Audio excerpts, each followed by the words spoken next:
À l'annonce du décès de la petite Nadège, l'émoi et la consternation sont à leur comble au quartier Koulouloum, dans le 2e arrondissement de Douala.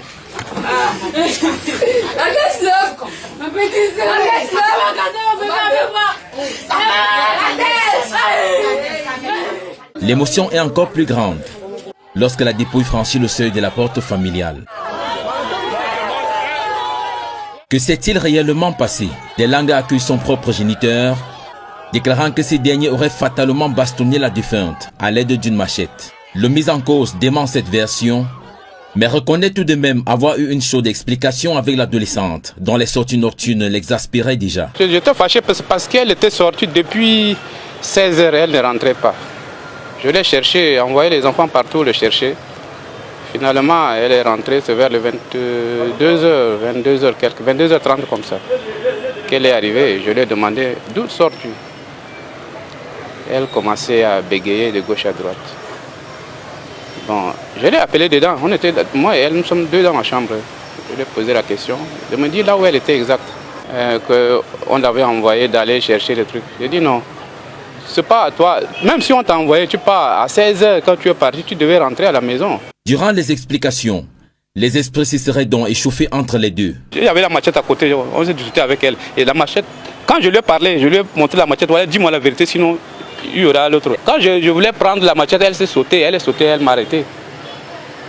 Elle a peur que peut-être j'allais la taper avec. Elle m'a arrêté. Elle s'est blessée comment? La machette, entre moi et elle, on s'est discuté, la machette est tombée et ça l'a blessée.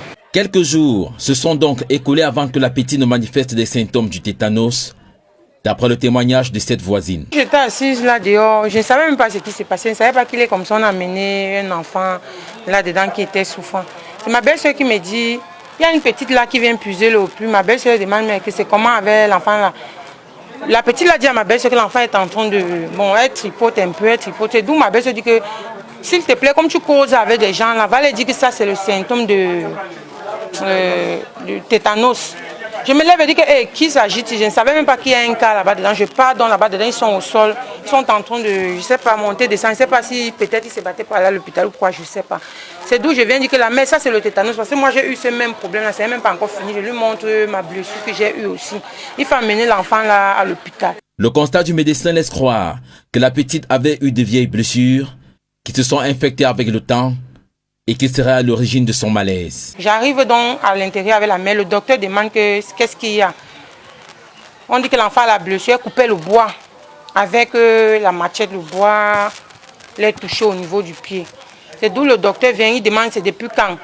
Ceux d'ici là, bon, la mère a dit dimanche, parce que bon, avant de dire dimanche, je crois que peut-être elle ne savait même pas vraiment ce qui s'est passé.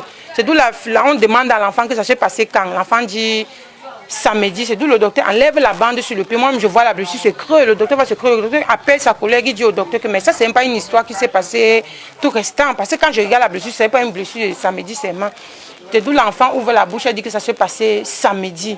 Elle voulait porter la poubelle pour aller jeter. Quelque chose, elle est choquée au dos, elle est calée direct. Donc le docteur posait les questions, l'enfant ne parlait plus, elle était incapable d'expliquer quoi, elle ne voulait pas expliquer. Mais elle a quand même ouvert la bouche pour dire que ça s'est passé samedi. D'où le docteur entre dans son bureau, il commence à remplir, c'est tout. Bon, la manière où le docteur s'est comporté, j'ai cru que peut-être il y a vraiment quelque chose, c'est pas parce que le docteur dirait que ça c'est pas une blessure. Comment se fait-il que elle coupe le bois comme ça vient couper les parties jusqu'à deux pieds et quelques taches à côté là. Le lendemain, les choses s'accélèrent. La petite est renvoyée à la maison, au grand étonnement de cette même voisine. Un retour qui s'avère finalement fatal pour la petite Nadège. Le matin là, maintenant, je suis à la maison, je vois encore la voiture descendre, je viens pour prendre l'enfant. Je prends même l'enfant dans la voiture avec le père et la tante de l'enfant. Je demande qu'est-ce qui s'est passé, on me dit qu'on a demandé qu'on rentre avec l'enfant. Je dis à la mère que mais on rentre avec l'enfant, comment qu'elle est tout en train de pratiquer ce symptôme. Elle m'a d'abord dit qu'on rentre avec l'enfant. Elle dit qu'on rentre, comme elle dit qu'il y a les remèdes qu'on apprécie. Je m'en vais voir dans les remèdes dans le nylon, c'est la perfusion. Je dis que mais ça c'est pas un remède avec un antibiotique et un produit, c'est mitamazole. Je dis que ça c'est pas le remède qu'il fait. Elle dit qu'on a dit qu'il faut qu'on parte à la quinchimie avec le cas. J'ai dit donc, bon maman, il faut qu'on parte à la quinchimie parce que vraiment on ne peut pas la laisser comme ça, elle n'a pas retrouvé la santé. La mère dit qu'elle va faire comment, les 40 000 qu'on a allé là-bas, c'est fini. tout l'argent, il n'y a plus. Je vais entrer dedans, je vois l'enfant est en train de rendre là. Et sur la question des anciennes blessures que portait sa fille, le père dit n'avoir jamais eu connaissance d'une telle chose. La blessure qu'elle a eue, moi je n'étais même pas, je n'ai même pas vu l'autre la blessure là. Elle m'a même pas parlé de ça. Et depuis quand moi je l'ai menacée, elle est sortie, elle rentrait. Quand je suis à la maison, elle me voit à la maison, elle ne reste pas. Elle est dehors. Si j'avais vu cette blessure, c'est que ça ne devait pas être comme ça.